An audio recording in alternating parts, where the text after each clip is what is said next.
Le dernier quart d'heure de Smart Bourse chaque soir, c'est le quart d'heure thématique. Le thème ce soir, c'est celui des matières premières. Et Benjamin Louvet qui est à mes côtés en plateau pour en parler, spécialiste et gérant en matières premières chez Ophi Asset Management. Bonsoir Benjamin, merci beaucoup d'être là. Moi j'avais une question, c'est est-ce qu'on est dans un phénomène de spéculation un peu agressive, d'anticipation un peu agressive de marché quand on regarde les compartiments de matières premières, du pétrole à l'alimentaire en passant par le bois et les matières premières les plus spécifiques qu'on puisse trouver, tout monte depuis des semaines et des mois maintenant, ou est-ce que c'est l'idée d'un super cycle? Je vois de plus en plus écrit l'idée d'un super cycle de matières premières. Alors je ne sais pas combien de temps ça dure, un super cycle de matières premières. Je ne sais pas jusqu'où ça peut nous emmener, mais j'ai vu ce matin, je crois, dans des petites notes, tiens, pétrole $100, pourquoi pas? On voit tout de suite ce genre d'idée. Ça fait un moment que j'en parle. Je sais, ça fait tout de suite... dans le contexte actuel, c'est tout de suite des idées qui ressortent assez facilement. Où est-ce que vous placez le curseur aujourd'hui, Benjamin? En fait, le curseur est un peu difficile à placer. J'ai envie de dire, il y a une situation spécifique, c'est celle des matières premières agricoles, parce que là, on est vraiment sur des problématiques de contraintes qui sont plus des contraintes d'offres. Il y a eu des événements météo qui ont réduit l'offre. Il y a notamment des restrictions d'exportation d'un certain nombre de pays, ou en tout cas des taxes à l'exportation d'un certain nombre de pays qui réduisent la disponibilité. Et là, immédiatement, il y a tension et donc les prix montent. Donc là, on est vraiment sur un phénomène à part. Ensuite, sur les métaux, je pense que... En fait, le problème, c'est qu'il faut dissocier deux échelles de temps. Sur le court terme, on est peut-être parti un peu vite. Les métaux ont cette caractéristique que, je rappelle toujours le même chiffre, en 2000, la Chine représentait à peu près 10% de la consommation de tous les métaux. Aujourd'hui, la Chine représente à peu près 50% de la consommation de tous les métaux. La Chine est repartie plus vite que tout le monde. Et donc, on a eu cette analyse de dire, la Chine est repartie, la consommation de métaux repart. Il y a eu en plus des gros chiffres de commandes de la part de la Chine. Et puis, derrière, il y a cette perspective de... Il va falloir faire une transition. Pour faire cette transition, il va falloir sortir des énergies fossiles, il va falloir passer sur les renouvelables, et on ne crée pas de l'énergie avec du vent. Il faut quand même garder ça en tête.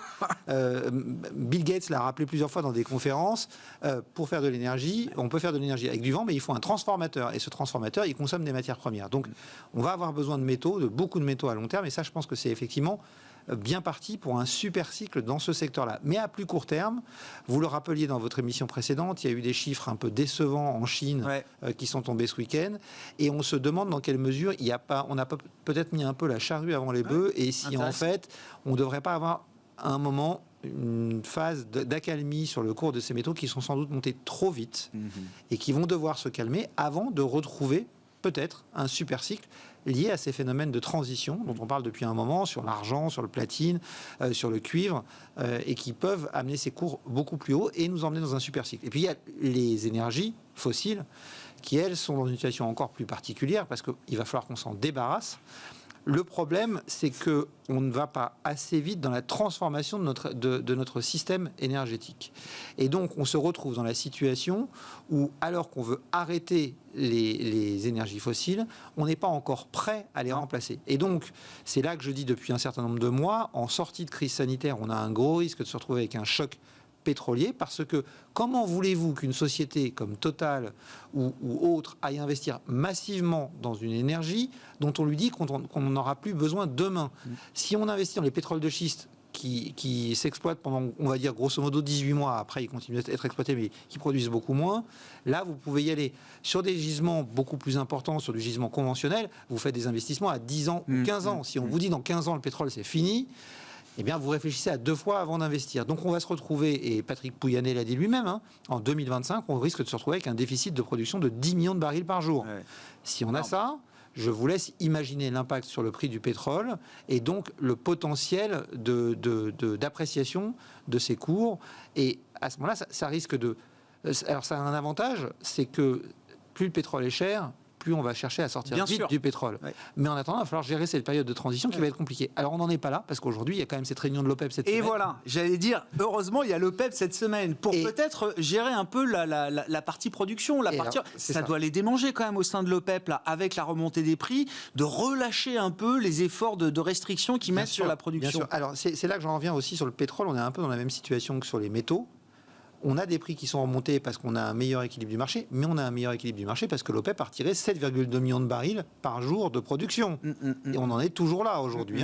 Donc si l'OPEP se remettait à produire comme elle le faisait avant la crise sanitaire, on serait aujourd'hui dans un état de surproduction très important.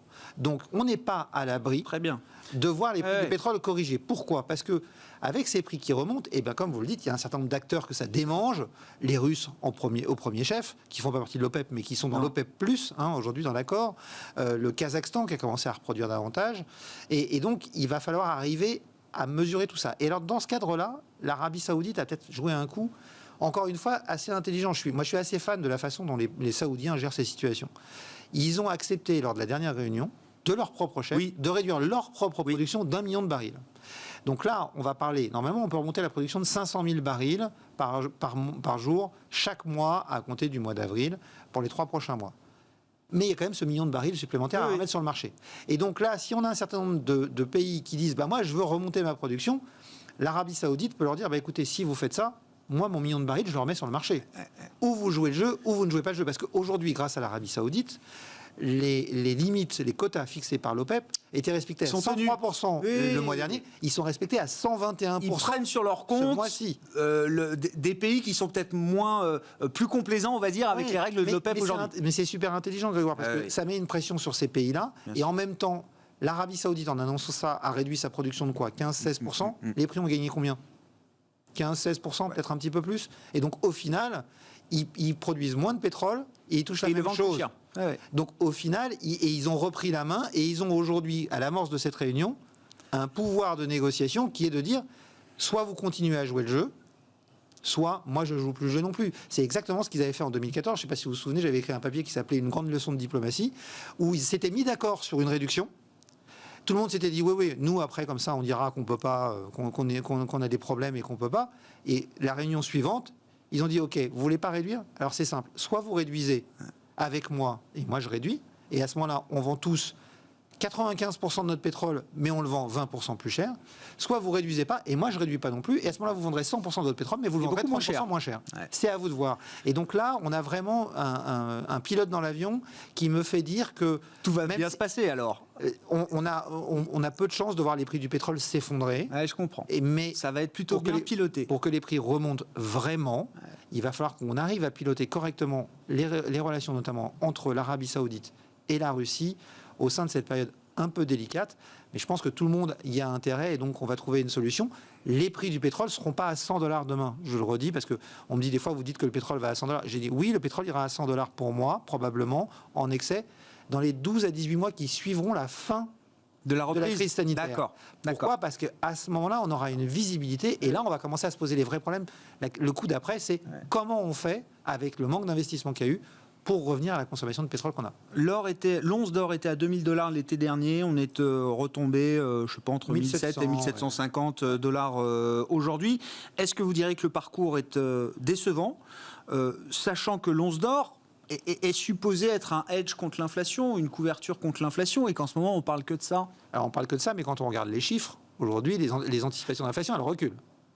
Aujourd'hui, elles ont monté quand même ces derniers mois. Globalement, elles ont monté, mais les taux ont monté en même temps.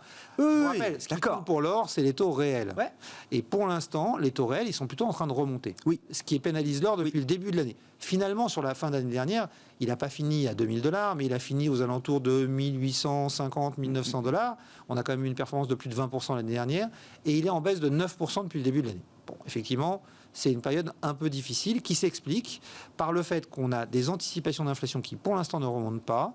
Et on a... des taux qui remontent plus vite que les anticipations d'inflation. Des taux qui remontent plus vite que les anticipations d'inflation si on prend une période plus longue, effectivement, pour différentes raisons. Mais pour nous, cette situation n'est pas tenable. Et aujourd'hui, on a envoyé une note à certains de nos clients en leur disant que c'était peut-être le moment de repasser à l'achat sur l'or. Pourquoi ? Parce que on arrive à un extrême où, je rappelle que cette année, les États-Unis ont 8 000 milliards de dollars de dette à refinancer. C'est 40% du PIB américain. Que l'année prochaine, il y a encore une falaise de dette à refinancer et qu'on est dans une situation où quand vous devez financer 40% de votre dette et que vous avez 1% de hausse des taux d'intérêt, 40% de votre PIB en dette et que vous avez 1% de hausse des taux d'intérêt, ça fait 0,4% de PIB de charge en plus. Donc, aujourd'hui, la Fed laisse glisser parce qu'on a aussi un autre point, c'est que du coup, le rendement des taux est en train de remonter. Et le rendement des taux à 10 ans aux US, aujourd'hui, a atteint le rendement des dividendes du S&P 500.